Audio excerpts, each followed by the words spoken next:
Hey guys, this morning we're going to learn how to bake our bread. And the first thing I want to go over is just the measurements and how we're going to be learning a new way to measure out our ingredients. We're not using cups, we're using grams. And when you're baking bread, you do it in percentages. So your flour always equals 100%, and everything else is measured off of that 100%. So this is from the example in the Tartine cookbook. And so they've broken it out so that flour equals 1,000 grams, which makes every other percentage really easy when you're working off of 1,000. But this gives you a pretty good template to work off of to experiment. So if you decide you want to change your flour amount, you can just adjust your other ingredients accordingly, which is pretty easy to do with your scale. So flour is 100%. We're going to have 20% leaven, 2% salt, and 75% water. And these are all of your ingredients. Basically, your bread is just flour, salt, and water, which is pretty crazy because your leaven is made out of flour and water also. So those are your only ingredients really in this. And so for our amounts, and I already have these pre-measured, we are going to be using 1,000 grams of flour, 900 grams of white and 100 grams of wheat, 200 grams of leaven, 20 grams of salt, and 750 grams of water, broken up into two sections. We're going to incorporate it two sections, first 700 grams and then 50 grams. Moving on to your leaven, if you haven't made your leaven yet, you should go back and watch the video on how to make your leaven. This is different than your starter. So this leaven is pretty much ready to go. It's quite a lot, as you can see. You need 200 grams, so when you're making your leaven, I use a larger container because using my actual Pyrex cup, it just kind of bubbles over. So this is crazy and ready to go, and we'll start making our dough. A good indicator to know whether your leaven is ready and strong enough to use is if it passes the float test, which means you're just going to put a little bit of it in some water and see if it floats. So we're going to do that real quick. Whenever you're handling starter or dough, leaven, the best way to do it if you're using it in your hands is to get your hands a little bit wet first. It'll make the leaven not stick to you as much. So let's see. And it's floating. Okay, perfect. Okay, so we're going to mix our dough.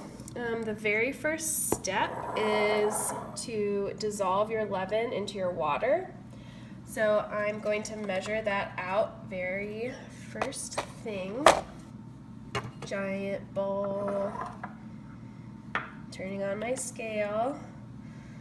So again, we're using 20% leaven, which ends up being 200 grams. You can't see the measure of my scale measure right now, but I'm just pouring this in until we have 200 grams. That's 146.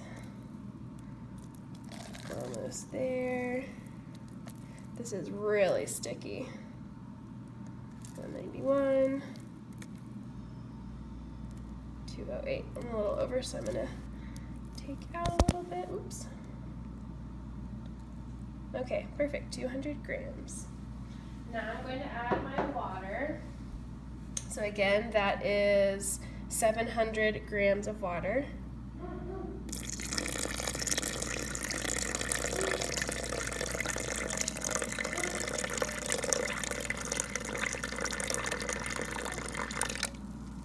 Almost there, but almost 600.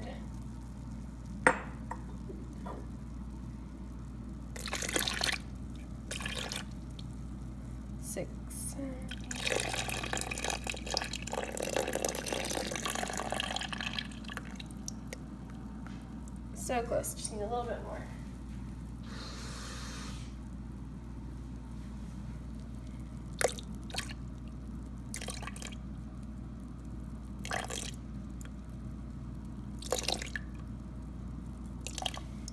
All right, perfect. Okay, so now that that is all in there, I'm going to stir it up just with my hands and make sure it dissolves and distributes pretty evenly. It's getting really cloudy and I can feel the leaven breaking up into the water. Yeah, it looks pretty good. And step number 2 is I'm gonna mix this in with the dough that I've actually pre-measured. So I've already measured my flour, or not my dough, my flour. I've pre-measured my flour, so I have 900 grams of white and 100 grams of wheat. And I'm just pouring this leaven mixture in.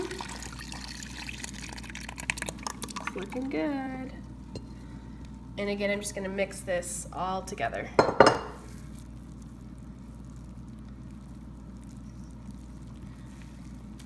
I want to make sure I get as much incorporated as possible. I don't want any dry clumps in there. That's gonna hurt us down the line. Comes together pretty easily. Again, it's very sticky, so just be aware. So after this is all mixed together, you're actually just gonna let it sit for 30 minutes to an hour. And this is pretty instrumental in forming your dough. You don't want to skip this step. Letting it sit helps the dough to absorb all of your water, and also lets the dough, you're kind of working it a lot, and lets it rest and relax a little bit, which is important. Okay. See how sticky that is? So I'm going to clean up and cover this and let it rest for an hour. Okay, so my dough has rested for about an hour, and now I'm going to add my last ingredient, which is my 20 grams of salt, 20 grams of salt, which is 2% salt, and that is helped to be dissolved by an additional 50 grams of water. And then you just squeeze it all together. You really just squeeze the dough through your hands. And you want to get all of that salt incorporated. And so this brings our hydration level of our flour up to 75%. And once this is all incorporated, I'm going to cover it and let it rest for another 30 minutes, and then we will go over your bulk rise or bulk fermentation, which is going to be about 3 to 4 hours. And that's the stage where you're folding the dough, and that's when the yeast in the dough does a lot of its work in creating CO2, making your dough really elastic, stretchy, and strong. Okay, so the dough has been resting for the first 30 minutes of our bulk fermentation, and from this point on, after every 30 minutes in the next 3 to 4 hours, you're going to want to do a series of folds in the dough. So you're going to want to get your hand a little wet so that it doesn't stick to the dough, and then you're just going to take the dough and stretch it and pull it over itself all the way around.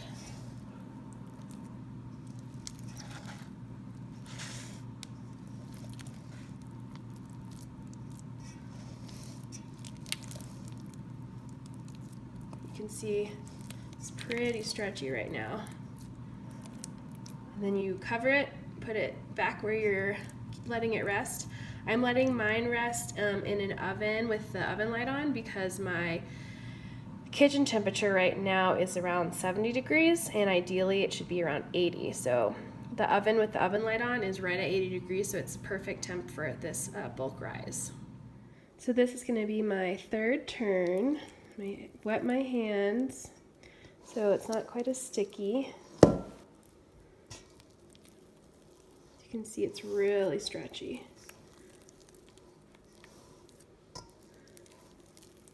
As you kind of work your way around, the elasticity goes down a bit, and that's when you know you're ready to store it back wherever you're keeping it.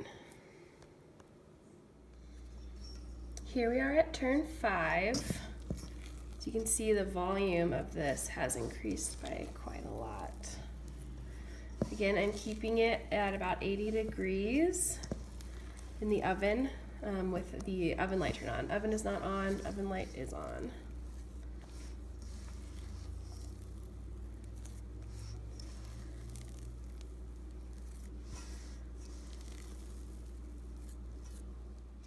So we finished all of our turns, and I floured my work surface and got my dough out here on the counter. One thing I might have forgotten to mention is the last hour or so of your fermentation, you're gonna wanna be really gentle with handling your dough so that you don't rip anything. So the next step is to form some rounds that we're gonna let rest for 20 minutes. So I floured the work surface and I have some extra flour on hand just in case. And you don't wanna incorporate too much flour into the loaf at this point, but I'm just gonna kind of get my bench knife coated with a little bit of flour and cut it in half.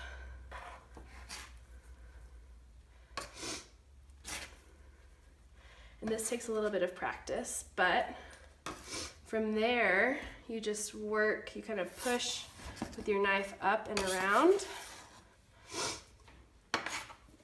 to form just like a loose round.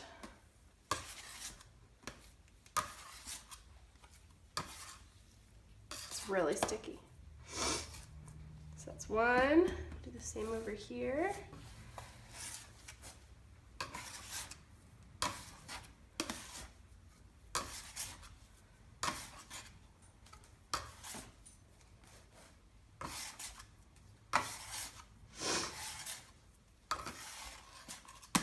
There we go, it's looking good. You see you've got some bubbles forming.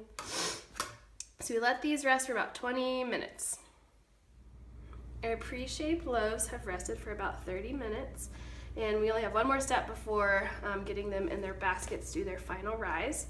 So what we're gonna do is flour the tops so that they are as unsticky as possible, and flip them both over with your bench knife, which is kind of tricky.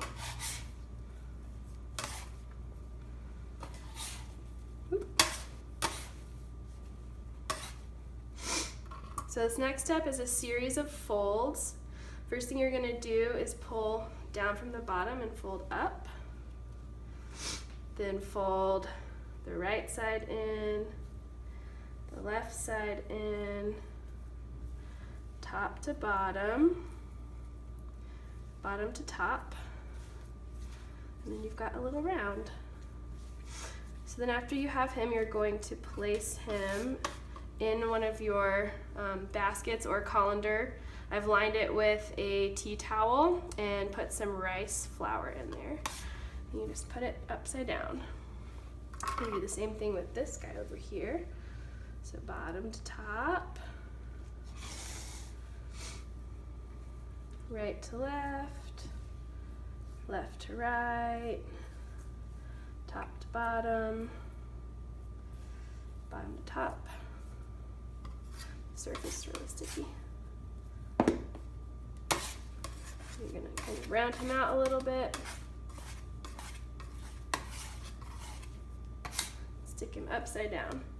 So you have two options at this point. You can either let them rise for about 4 hours at 80 degrees, or I like to do a longer, slower, cooler rise. So I'm gonna stick mine in the fridge overnight. So we will bake tomorrow.